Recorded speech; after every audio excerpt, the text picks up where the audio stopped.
ఏంటి అంత డల్గా ఉన్నావు? లేకపోతే ఏంటండి, మీ తాతల గారి నాటి ఆస్తది అలా రోడ్డు పాలు చేసేస్తారేంటి? మా హీరోని మేము గెలిపించుకోకపోతే మా హీరో కంటే ముందు మా పరువే పోతుంది. పక్క హీరోల ఫ్యాన్స్ కాలర్ ఎత్తుకుని తిరగతా ఉంటే కాంటి నుంచి ఉమ్మేసినట్టు అనిపిస్తుంది మా మొహాల పైన. మన ఇంటికి ఏమైనా ఆపదొస్తే ఎవరు ఆదుకుంటారండి? ఇలా ఆస్తి మొత్తం పోగొట్టుకుంటే. మా ఫ్యాన్స్ అసోసియేషన్ ఉంది, వాళ్ళు 1000 మంది ఒక్కొక్కరు 1000 రూపాయలు ఇచ్చినా 10 లక్షలు వస్తాయి నడుచుకుంటాం మన ఇంటికి. బావా బావా ఏమైంది నాయన? ఏమైంది? మా నాన్నకి పక్షవాతం వచ్చింది అత్తమ్మా.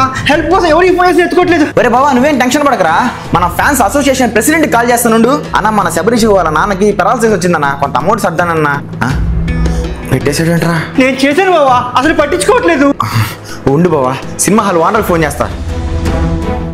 అన్నా అన్న టికెట్ల కోసం కదా మా ఫ్రెండ్ శబరీష్ ఉన్నాడు కదా. చేసాడయ్యా, ఏం చేయమంటావు? మీరు ఫ్యాన్స్ అయితే మేము దోచి మీకు పెట్టాలా? పని బాట లేకుండా మీరు గాలికి తిరుగుతున్నారు అన్న. ప్రతిసారి మా హీరో సినిమాకి మేమే కదా హాల్ని అందంగా తయారు చేసేది.